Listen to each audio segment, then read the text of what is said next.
Yo, you two, what it do? Hydric69, aka your mom's favorite mobile boy, back with another video. And today I'm going to be giving you guys some tips and tricks for how I've been getting better this season, as well as how I've been getting such high kill games. I probably put it in the title, but today, towards the end of the video, I have a 42 kill game duo squad with you. And it's honestly super crazy because we dropped at the same spot. Before I get into my tips and tricks, make sure you guys are subscribed to the channel, drop a like on this video, and let me know down below what's been your favorite skin that's come out in Season 4, which unfortunately we haven't gotten yet, but hopefully we will soon.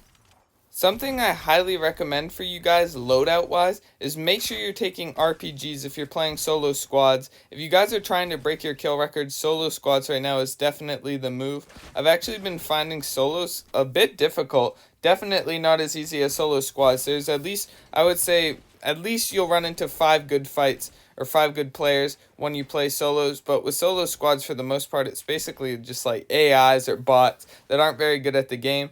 But to get these players down, I would highly recommend you guys use RPGs. I think that's the best weapon for solo squads, because the biggest tip I could give you guys for getting high kill solo squads is getting one player down. And that's what's so good about the RPG. Once you get one player knocked, it makes the fights 100 times easier. And you guys will know what I mean if you solo squad, just because when you have 4 people spraying at you all at once, it's just so hard to outbuild sometimes, especially off spawn where you're low on mats. So dropping places like Authority, Lazy, or Salty is where I drop. And usually you can't get crazy loot or like insane mats just from off drop at those spots, but that's where the people are going to be. So when you get tons of people spraying you and you have little mats, it's just really hard.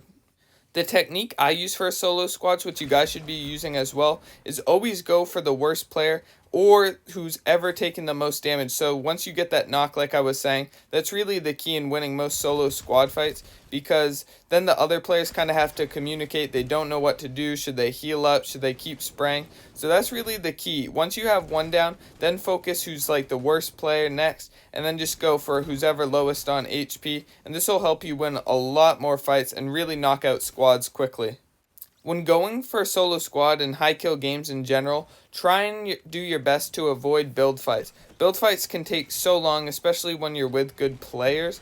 So I really try and avoid build fights at all costs, just because you'll see like it just takes so much time. Like even with this guy, it takes more time than it should. So carrying stuff like explosives, like here I have the nades that you'll see I use, as well as the RPG I was mentioning, they're just really good, really overpowered in my opinion.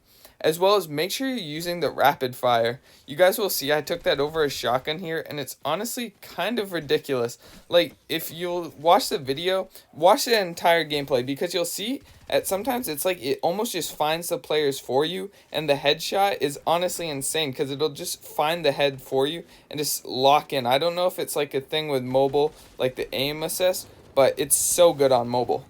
My second biggest tip I can give you is know your helicopter spots as well as boat locations. Helicopters are probably the most important thing if you're trying to get high kill games in my opinion, as well as the grappler, which you're also going to want to go for. So make sure you rotate agency quickly, but the helicopters are so important because you can get so high in the sky and see people from super far away. So what I like to do is sometimes drop Frenzy if it's a hot drop at Frenzy.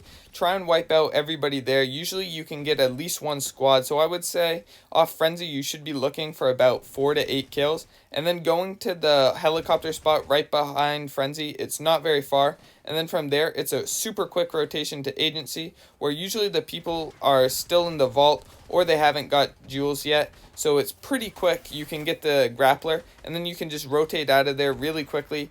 For that rotation, what I've been doing mostly actually for solo squads is going Frenzy quick, helicopter, agency, get the grappler as well as the helicopter, and then go either Salty or Pleasant based on the bus path. Usually I'd go Salty first and then Pleasant, and there's usually like at least one team I would say in Salty, and there should be a couple people in Pleasant still I would say, and it's just super easy quick. And then after that, people don't really talk about like how to get kills after the drop or after mid game, and that's really the most important because that's the hardest to find people. So that's why you're going to use the helicopter to go pretty high where you can still just see like the white outlines of players from super far away, and it's going to be able to be super easy to find people and get a lot of nice easy kills. Something super important you guys should be doing if you're going for high kill games and very quick rotations is only carrying fast heals. Now what I mean by this is really the only shield or HP that you should have are minis as well as chug splashes.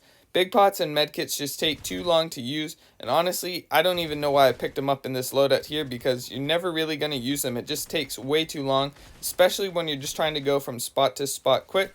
And I would say the lobbies are so easy now, as long as you have 100 HP, you're honestly fine. Go push anybody, you can see they're not too good.